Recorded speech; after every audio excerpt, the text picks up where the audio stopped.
Dan saya pun memaklumi ketika emprit peking yang waktu itu saya satukan dengan emprit kaji, walaupun sudah terlihat dan saya selalu amati perkembangannya itu, ya memang sudah terlihat kawin.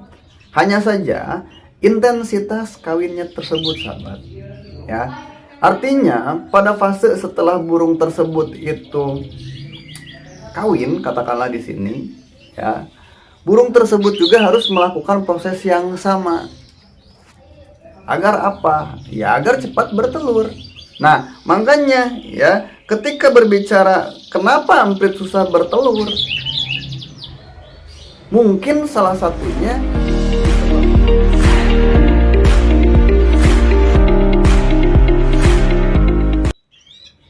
Bismillahirrahmanirrahim. Assalamualaikum warahmatullahi wabarakatuh. Selamat siang sahabat hobi semua. Jumpa lagi dengan saya di channel Rumah Hobi Production, yaitu channel yang membahas seputar perawatan burung rumahan. Nah, video pembahasan kali ini saya khususkan untuk membahas burung yang lagi saya coba untuk ternakan, yaitu burung emprit peking dengan emprit kaji yang saya silangkan lah, bahasanya seperti itu. Kemudian saya juga alhamdulillah proses penjodohan burung emprit kaji yang biasa berproduksi, hanya saja ya saya jodohkan itu dengan anakannya, dan sekarang sudah ada 3 telurnya ya. Tapi itu juga tidak menutup kemungkinan gagal untuk produksi yang sekarang. Karena apa? Pertama ya, emprit kaji dengan emprit peking itu perdana penjodohannya. Yang kedua, indukan yang biasa saya ternakan itu kan saya jodohkan kembali ya. Nah, nanti dilihat kalau misalkan indukan yang sekarang itu menetas telurnya, berarti dari sisi jantan itu membuahkan. Oke, karena kalau ada permasalahan dari jantannya, otomatis si telurnya itu tidak akan berbuah. Ya, seperti itu. Semoga sampai sini paham. Nah, itu ya. Kemudian ada yang menanyakan lagi usia emprit kaji meriwi. Ya, seperti itu. Yang selanjutnya ada penyebab emprit kaji susah bertelur. Nah, nanti kita akan cari solusinya. Terus, apakah akan hilang isian kalau disatukan dengan betina? Nah, ini juga alhamdulillah saya udah mengalami hal yang demikian. Nanti saya coba jelaskan. Yang selanjutnya, bagaimana cara emprit ini cepat loloh agar mandiri ya. Nah, mungkin itu saja sahabat ya yang akan menjadi batasan pembahasan di video sekarang atau di pertemuan sekarang ya. Saya akan coba bahas yang pertama dulu. Ini mohon maaf seperti biasa saya sambil ngerokok sahabat. Proses penjodohan emprit kaji dengan emprit peking. Jadi gini sahabat ya. Dari pengalaman beberapa kali saya menangani ataupun mencoba untuk menjodohkan burung emprit kaji dengan burung kenari, emprit kaji dengan emprit Jawa, emprit kaji dengan emprit peking dan yang lainnya. Ya.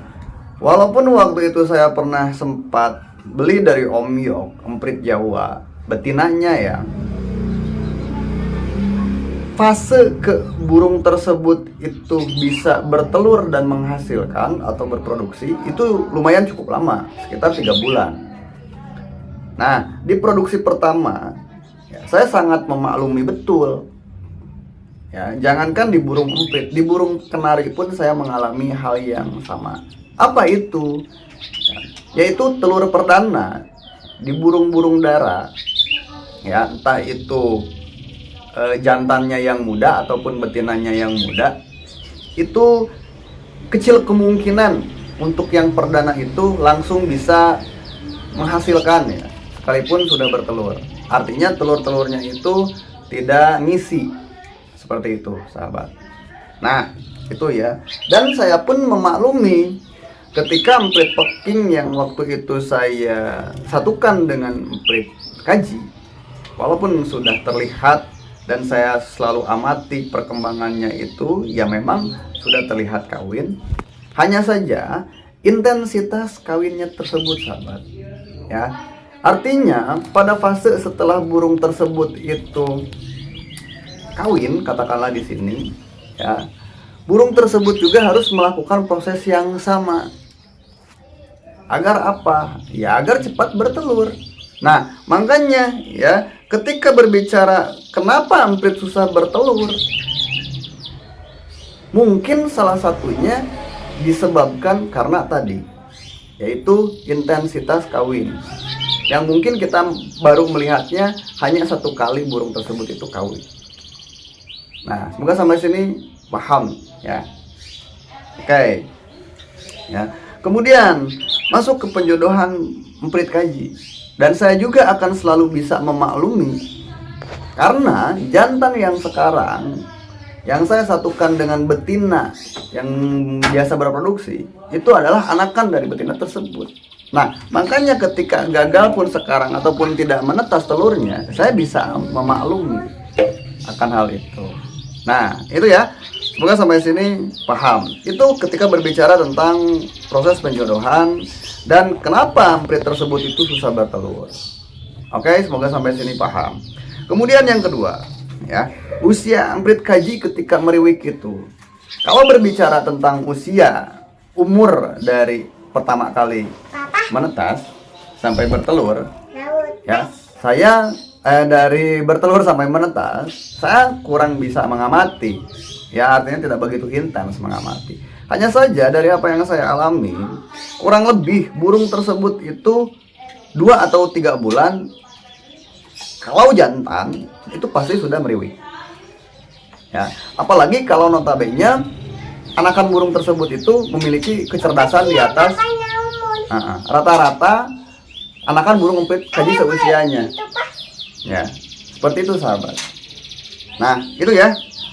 Kemudian berbicara tentang bagaimana agar burung emprit ini bisa cepat loloh.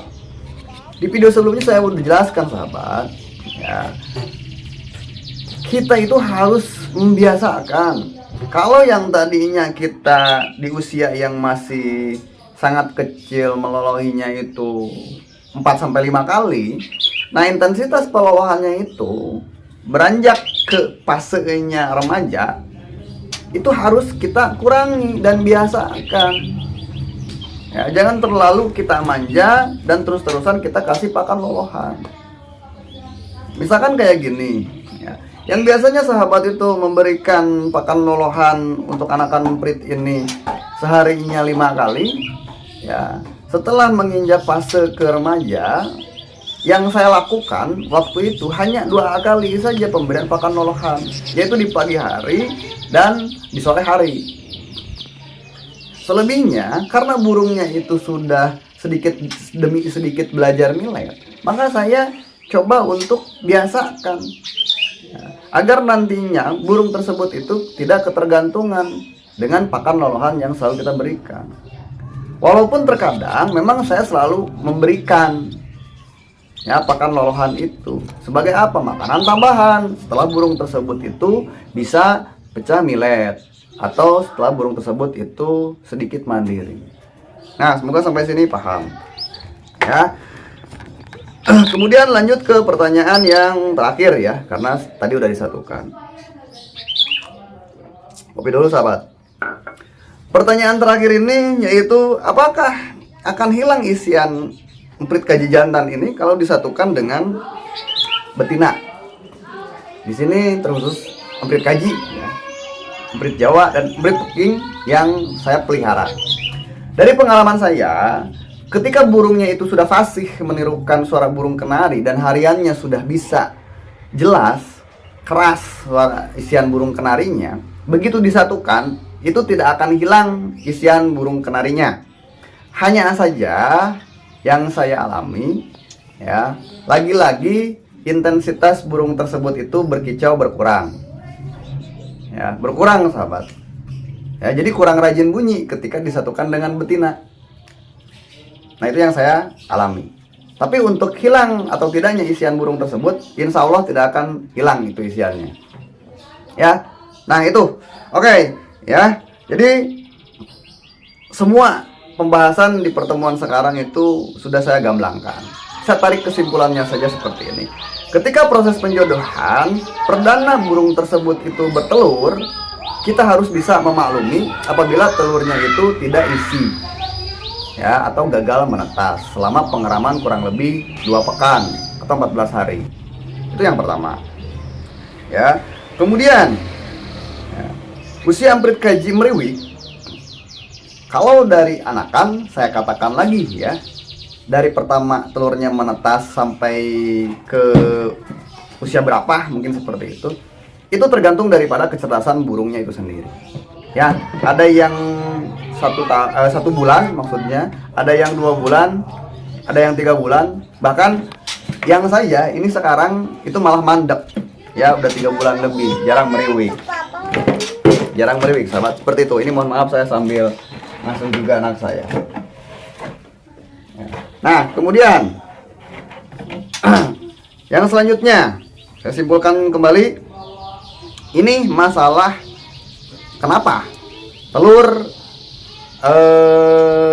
emprit, ya, emprit di sini mohon maaf susah bertelur. Yaitu tadi yang saya alami itu, pertama, kalau tidak ada problem dari kedua indukannya, entah itu jantan ataupun betina, itu terjadi karena intensitas kawinnya.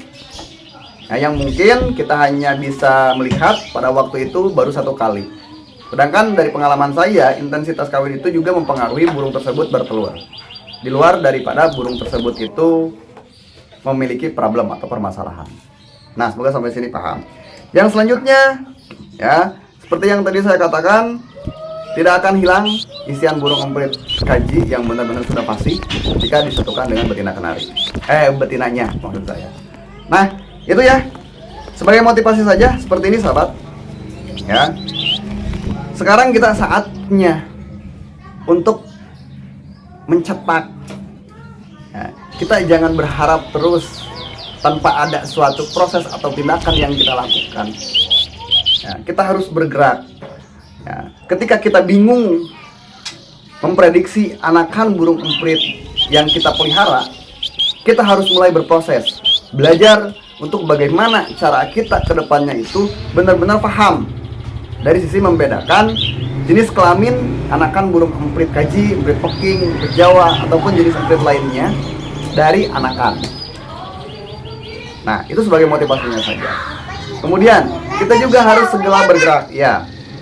Berproses untuk apa? Untuk bisa mencetak, ya, burung emprit ini agar bisa menirukan suara burung kenari. Ya, nggak akan deh, sob. Nah, itu mungkin ya, agar tidak terlalu kepanjangan. Untuk video selengkapnya di pembahasan yang sekarang saya akan coba jelaskan lagi di video selanjutnya. Untuk hari ini saya cukupkan terlebih dahulu karena saya juga ini harus ngasuh anak saya. Jumpa lagi di channel Rumah Hobi Production di pertemuan selanjutnya. Hari ini saya akhiri. Assalamualaikum warahmatullahi wabarakatuh. Dadah.